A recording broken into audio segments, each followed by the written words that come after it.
है। इसमें आज उपस्थित मेरे साथ जो स्टेज पर भी बैठे हैं, इसमें है पुष्करलाल डांगी जी, मेघराज पटेल जी, जो यहाँ के स्थानिक आपके महोदय है, हजारी लाल जी, इनका भी हमारे दर्शन हो गए, मिले, उदयलाल जी डांगी, रोशनलाल जी, प्रेम जी पाटीदार, वेलजी भाई पटेल जो मेरे बहुत संपर्क में है, वो is on the way just to come within 5 और 10 मिनट्स, वो भी आ रहे हैं हमारे साथ फोन पे संपर्क है। वेलजी पाटीदार वो अखिल भारतीय कुर्मी क्षत्रिय महासभा में भी बहुत एक्टिव है, पूरे हिंदुस्तान के पाटीदारों को एकता कर रहे हैं कि वो समर्पित काम कर रहे हैं। भारत चंद्र जी, दलित चंद्र जी और पंकज पटेल जी जो मेरे घर पे आए हुए थे और इतने प्यार से इन्विटेशन दिया कि बहुत मुझे तकलीफ है समय की, बहुत क्योंकि मेरे खुद के कल 2 इम्पोर्टेंट प्रोग्राम है, तो इसके लिए मुझे भी तैयारी करनी थी, फिर भी मैं आया क्योंकि मेरे घर पे आके ये लोग मुझे इन्विटेशन दिए गए थे। अहमदाबाद पंकज पटेल जी, वो तुलसीराम गांधी जी, धुलचंद जी और मेरे साथ मंचस्थ बैठे हुए सब मेरे समाज के भाई बहन महानुभाव और समाज की जो आशा हम रखते हैं, समाज का जो भविष्य हम देखते हैं, ये मेरे छोटे प्यारे भाइयों और बहनों, विद्यार्थियों और युवा प्रतिभाएं। जब हम पाटीदार समाज की बात करते हैं तो मुझे यहाँ आके फील हो रहा है, ऐसा महसूस हो रहा है कि मैं गुजरात में मेरे महसाणा डिस्ट्रिक्ट में ही बैठा हुआ हूँ, मेरे अहमदाबाद में ही बैठा हूँ, क्योंकि जो लोग वहां है, जिसकी जो कद और काठी है, वैसे ही कद काठी और प्रतिभा आप सब लोगों में मैं बैठ रहा हूँ। पूर्ण रूप से पाटीदार ही देखते हैं, जैसे गुजरात के हमारे पाटीदार हैं। मुझे बहुत आनंद होता है देख के भी। थोड़ा इतिहास भी बोल दूं, क्योंकि आपके पास जो इतिहास होगा वो राजस्थान का होगा, मेरे पास जो आपका इतिहास है वो गुजरात की एंगल से है। गुजरात में ऊंझा उमिया माता संस्थान है, वहाँ के पूर्व प्रमुख थे, अभी और प्रमुख आ गए 1 साल से, तो मणि भाई मम्मी बोलते पाटीदार, मणि भाई मम्मी, ये स्टेज पर बैठने वाले सब पहचानते हो गए। उन्होंने एक बार मुझे बोला था कि पटेल साहब, मेरा बहुत प्यार है इनसे, बहुत अच्छी हिस्ट्री की बातें करते थे कि जो डांगी समाज है, जो डांगी पाटीदार है, वो ऊंझा उमिया माता से भी जुड़े हुए हैं। कैसे? तो उन्होंने बड़ा इतिहास बताया। फिर मैं एक कड़ी जरा लंबी करके बताऊंगा कि ऐसे तो हम पाकिस्तान में थे, पंजाब में पहले 2500 साल पहले, बाद में गुजरात भारत के पंजाब में आए, वहाँ हरियाणा, पंजाब, उत्तर राजस्थान में थे, वहाँ भीलवाड़ा, बांसवाड़ा, गुजरात में कुर्मी पाटीदार, सब बोलते पाटीदार आए। गुजरात में पहले 2 जगह पे आए, एक ऊंझा और दूसरा अडालज। अडालज जो गांधीनगर भी बोलो, अडालज आए। वहां से जो एक जो छोर नीचे आया, दूसरा एक छोर मथुरा गया, पंजाब से मथुरा गया, तो मथुरा की एक दूरी चली, दूसरी दूरी गुजरात आई। गुजरात ऊंझा से वो इधर गए, इधर से पावागढ़ गए और पावागढ़ से यहाँ लोग आए हुए हैं। ये आपका इतिहास मिलता होगा।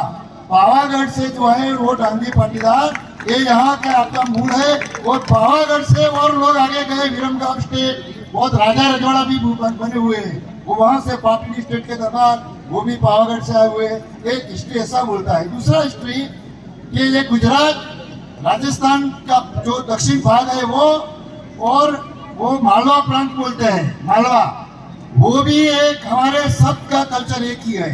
गुजरात से लोग मालवा भी गए हैं और मालवा से गुजरात भी आए, यहाँ राजस्थान भी आए हुए। एक पूरा इतिहास है, ये जब नए बच्चों के लिए है।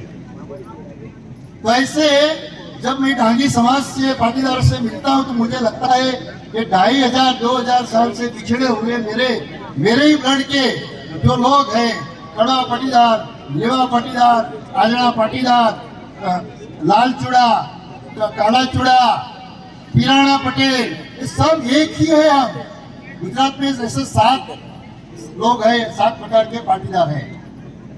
तो ये हमारा रहा हिस्ट्री। बाद में मैं ज्यादा बोल सकता हूँ, 1 घंटे से ज्यादा ये बोल सकता हूँ। हिस्ट्री का पूरा बहुत स्टडी किया है पूरे, क्योंकि पूरे हिंदुस्तान में मैं पाटीदार एकता के लिए घूमता हूँ। पूरे हिंदुस्तान में बहुत राज्यों में गया हूँ, बहुत प्रवास किया है, और सब जगह पे जाके मैंने एक पाटीदारों का 2500 साल का इतिहास नहीं बोलता हूँ। लेकिन मेरा यहाँ लक्ष्य और है, ये पहली 2-4 लाइन के पीछे जो बैठे हैं युवा लोग, जो समाज का भविष्य है, इनको मैं कुछ कहना चाहता हूँ। पहले तो आप लोग जो सम्मान के पात्र बने हुए हैं और आए हुए हैं आप लोग यहाँ, तो आप कुछ न कुछ अच्छा किया है, कुछ उपलब्धियां शैक्षणिक प्राप्त की है, सरकारी और सरकारी कुछ अच्छी नौकरियां प्राप्त की हुई होगी, तो ही यह इनाम के लिए आप आए होंगे। तो मेरी तरफ से और पूरे गुजरात के पाटीदार समाज की ओर से मैं आप सबको धन्यवाद देता हूँ, और ऐसे प्रगति करते रहो। एक बात याद रखो, आपको बोलता हूँ, मैं भी गुजरात में डायरेक्ट क्लास 1 एग्जाम पास किया हुआ है। I am retired commissioner Gujarat rural housing board. ये समाज में आया हूँ तो सब लगा दिया है, लेकिन I am unsuited and booted officer. ठीक है, तो मैं आपको ये बोल रहा ये आपका ये अंतिम लक्ष्य नहीं होना चाहिए। यहाँ से आपकी कारकिर्दी बनाने की एक शुरुआत होनी चाहिए, क्योंकि ये तो ये क्या है, ये उपलब्धि हमारे लिए पूर्ण नहीं है। जो समाज में जाके, सरकार में जाके जो कुछ प्राप्त करना है, वो आपका लक्ष्य कैसे हो सकता है, वो मेरा अनुभव है, वो कुछ मिनटों में आपको बताऊंगा। I am a authorised person because I have cleared class 1 and 2 of GPSC examination 7 times in Gujarat. तो मैं बच्चों को शिक्षा दे सकता हूँ कैसे एग्जाम पास करते हैं। ठीक है, तो ये बात यह है कि there is no substitute to hard working. Hard working को बोलते हैं कि कठोर परिश्रम का कोई विकल्प नहीं है। वो हमें बड़े बुजुर्ग बोल गए।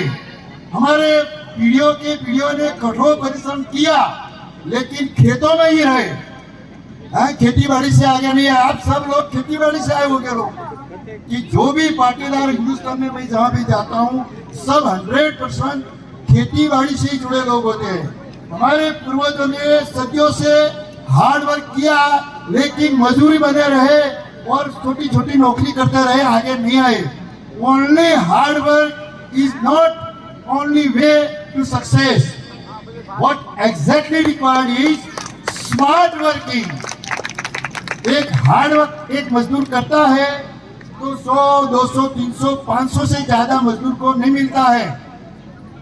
इससे ज्यादा हार्ड करने से कुछ नहीं मिलता। स्मार्ट वर्क करने वाला एक महीने में 1500 करोड़ का, कितना 1500 करोड़, तो एक दिन का 50 करोड़ हुआ ना, तो एक दिन में 50 करोड़ की सैलरी पाने वाले लोग हैं। तो क्या करना चाहिए, हार्ड वर्क या स्मार्ट वर्क? स्मार्ट वर्क से ही आप आगे आ सकते हैं। तो क्या स्मार्ट वर्क की क्या फॉर्मूला है? बहुत लंबी लंबी बातें हो सकती है। स्मार्ट वर्क में प्रथम चरण है योर गोल सेटिंग। अगर दिल में एक तमन्ना होनी चाहिए कि मुझे फौजदार बनना है, पीएसआई बनना है, मामलतदार बनना है, डीएसपी बनना है, डीवाईएसपी बनना है, कलेक्टर बनना है, एक हार्ट के अंदर तमन्ना होनी चाहिए कि मुझे बनना है। एक तमन्ना होनी चाहिए। एक हो गया नौकरी के लिए। अभी जमाना बदल गया। पहले जो था कि किसानी वाला जो जगत का ताट बोलते थे, पहले ऐसे भी जमाना आने वाला है। जो इंडस्ट्रीज है ये भी अरबोपति बनने का है। बाद में अभी जमाना स्मार्ट लेटेस्ट एग्रीकल्चर का जमाना आने वाला है करोड़पति बनने के लिए। जो गांव में रहेगा 10-15 एकड़ जमीन अपनी होगी और लेटेस्ट टेक्नोलॉजी अपना के खेती बाड़ी करेगा वो भी करोड़ों और अरबोपति बन सकेगा, ऐसा जमाना मैं देख रहा हूँ। राजस्थान में कुछ सालों में सरकार ने बहुत अद्भुत काम किया है खेती बाड़ी के लिए, वो इरिगेशन सिस्टम में। यहाँ का जो राजस्थान सरकार के जो कंसल्टेंट है वर्ल्ड बैंक के, वो मेरे नाती है, मेरे MS पटेल। उन्होंने बताया कि राजस्थान सरकार ने खेती बाड़ी के लिए जो सिंचाई की बहुत काम किया पिछले कुछ सालों में, तो एक अच्छा ये भविष्य बनने वाला है। तो पहले तो गोल सेटिंग इज, कोई भी बनना है, नॉट नेसेसरी मैं फौजदारी बनूं, नॉट नेसेसरी मैं एक इंडस्ट्रियलिस्ट बनूं, ये भी हो सकता है। एक स्मार्ट खेती बाड़ी करने वाला भी बन सकते हैं आप, अगर ज्यादा पढ़े नहीं है तो एक गोल सेट कर दो। और स्मार्ट वर्क से क्या होगा, एक गोल सेट से क्या होगा, एक बात है कि एक युवान बेरोजगार था, हट्टा कट्टा मजबूत युवान था, बेरोजगार था। तो नौकरी के लिए एक सेठ जी के पास गया कि सेठ जी मुझे कुछ काम चाहिए, मैं बेरोजगार हूँ। तो सेठ जी ने देखा यार हट्टा कट्टा आदमी मजबूत है, अच्छा काम करेगा। उन्होंने कुहाड़ा देके फेंका दिया, ले कुहाड़ा और जाओ मेरे खेतों में जाके जो झाड़ पेड़ काटने का शुरू करो। और तो एक कुहाड़ा दिया, वो खेतों में गया। दूसरे दिन सुबह गया, सुबह से शाम तक एक कुहाड़े से काम किया, 10 झाड़ काटे, पेड़ काटे। दूसरे दिन गया, वही कुहाड़ा, वही हार्ड वर्किंग, वही काम किया तो 9 पेड़ काटे। तीसरे दिन गया तो 8 पेड़ काटे। एक हफ्ते के बाद, एक सप्ताह, एक आज वो सेठ जी खेत में देखने के गए, वो जवान जो काम करता है वो कैसा काम करता है वो देखने को गए।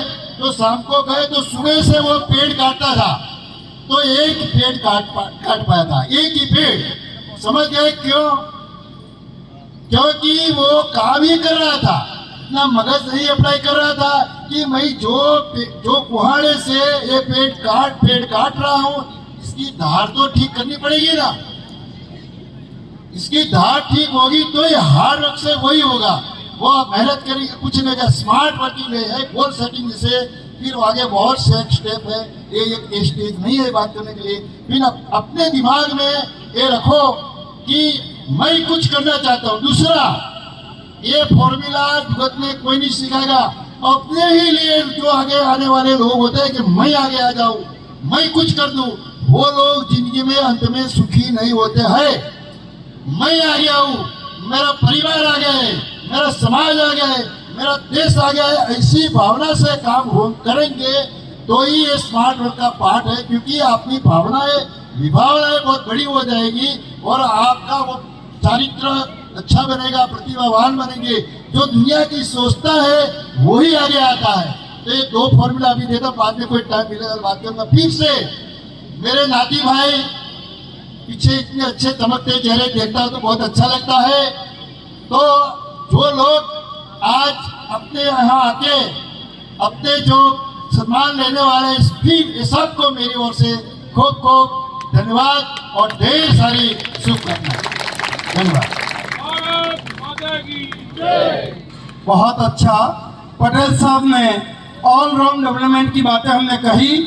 आप इतने दूर से आकर अपने विचार व्यक्त करके हमें अभिभूत किया, इसके लिए एक बार आपका पुनः धन्यवाद। इसी क्रम को मैं आगे जारी रखते हुए हमारे ब्लड डोनेशन करने वाले सभी